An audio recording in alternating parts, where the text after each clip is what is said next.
E hoje o nosso assunto é alimentos para intolerante à lactose. Eu trouxe a nutricionista Karina para conversar com a gente.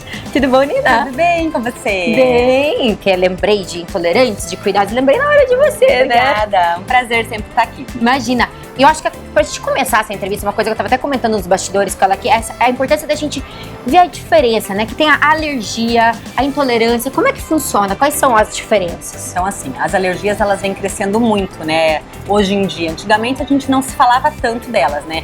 E hoje em dia a gente vê tanto criança quanto adulto. Inclusive em criança tem, né, crescido bastante também. A alergia é algum tipo de alimento. Os mais famosos hoje é o leite e o glúten, mas a gente tem pessoas com alergia ao alho, por exemplo, né? Diversos tipos de alimento. A intolerância é uma deficiência no meu organismo. Por exemplo, eu não tenho uma enzima que vai digerir um alimento. Então, por isso eu tenho alguns efeitos colaterais.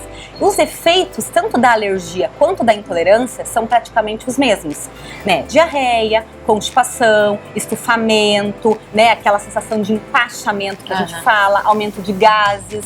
Então, os sintomas são bem parecidos, mas a gente tem essa diferença da alergia para a intolerância. E na questão do alimento, quando a pessoa vai comprar, a pessoa que é intolerante e a pessoa que é alérgica, também tem diferença? Tem diferença. Então, por exemplo, eu tenho um produto que eu sou alérgica. Eu não posso comer aquele produto. Qual que é a indicação? Eu excluí ele da minha alimentação. Né? A intolerância não, eu tenho opções hoje em dia, né? Em mercados, em celeiros, em lojas, que a gente tem essas versões sem aquele ingrediente que você, por exemplo, tem intolerância. Vamos dar um exemplo da intolerância à lactose. Então, produto sem lactose é destinado a essa população. E o que difere o produto ter a lactose e ser sem a lactose? O produto é o mesmo. A diferença é que no sem lactose eles acrescentam a enzima lactase, aquela que eu não produzo. Tá? Entendi. Então daí aí por isso que a pessoa que tem, ela toma já com a enzima e... Exatamente. Agora é legal a gente falar uma coisa bem interessante. Tem pessoas que me relatam assim, Karina, eu consumi o alimento sem lactose, mas mesmo assim eu tive algum efeito colateral.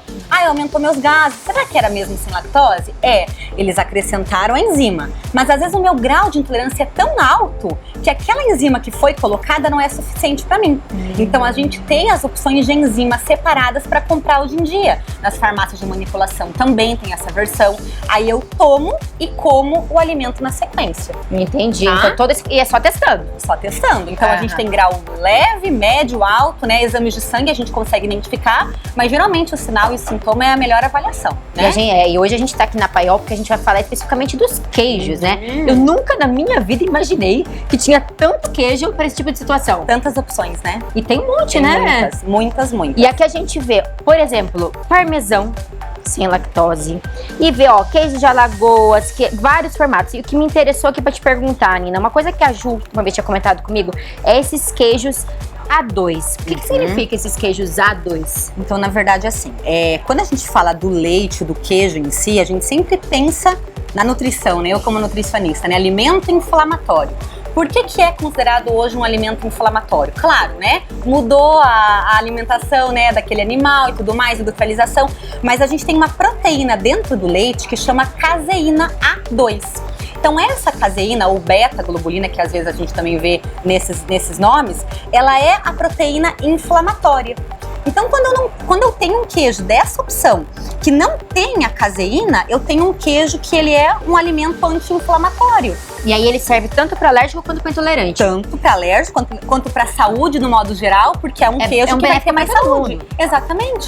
Entendi. É um queijo de mais qualidade. Entendi. Tá? E aí a gente vê aqui outros queijos, que nem esse aqui, da Mantiqueira de Minas, que fala 120 dias de cura. Tá. A cura interfere nessa questão de quem tem essa alergia ou é intolerante? Interfere. Aí você entra num quesito que é pros dois também, tá? Por quê? Porque a maturação, quanto maior o tempo de maturação, melhor para aquele queijo, para aquele alimento.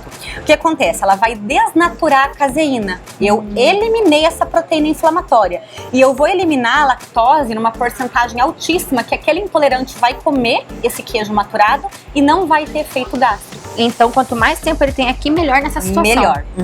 E esse sabor dele é uma delícia. Você já provou? Não, tô curiosa. Muito gostoso. É muito gostoso. Mas então, assim, a gente tá vendo aqui um monte de opção. Queijo com leite de ovelha. Queijo aqui, tipo grana.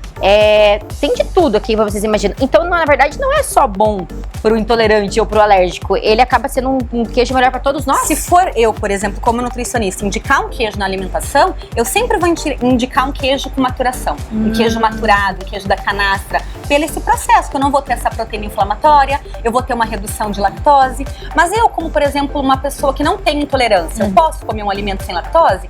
Eu posso, né? Porque não vai me fazer mal nenhum, já produz essa enzima. O que a gente tem que ter um cuidado é que hoje em dia as pessoas estão acabando reduzindo drasticamente alguns alimentos da alimentação. E isso pode vir a desenvolver um processo alérgico. Né? Aquela história, eu vou tirar isso porque isso me engorda, né? E não pensando no quesito saúde, doença. Isso pode vir a desenvolver a longo prazo, né? Uma que nem tem de intolerância, uma alergia, que nem existia. E eu tenho um exemplo lá em casa, né? Que a gente tava até comentando, que é o Otávio. A gente não sabia que ele tinha algum tipo de problema, mas ele comia e reclamava. Comia e reclamava. Aí foi aí que a gente começou a introduzir todos os alimentos sem a zero lactose. Isso, e passou. Exatamente, né? Exatamente. Como você fez isso logo, provavelmente ele vai ficar nesse mesmo sinal e sintoma dele, vai ficar bem. Agora, se é uma pessoa que, por exemplo, não busca, né, o porquê que eu tô passando mal, vai aumentando esse grau de alergia, de intolerância, né? E daqui a um tempo, às vezes, nem tomando a enzima, vai poder consumir um pedaço de queijo. Daí se torna, você falou lá, o alérgico. O alérgico. Que tem que restringir. Né? Que tem que restringir. Então, cuidar desde cedo, então, prestar atenção nos sinais, né? E se alimentar. E ter essas opções diferentes e com mais saúde, com mais qualidade, né? Com mais maturação, pra nosso organismo, né, agradece. Que legal, viu, gente? Todas essas variedades aqui, sem a lactose para alérgicos, a gente encontra aqui na Paiol Queijaria, que tem uma vasta, para todo mundo, para quem é alérgico, para quem não é, uma vasta de todos os lugares do Brasil e do mundo aqui, com qualidades extremas. Nina, super agradeço, adorei. Obrigada. É interessante até para mim. Sim, já a gente sempre aprende, né? Incrível, obrigadão, viu? Obrigada a você. Imagina.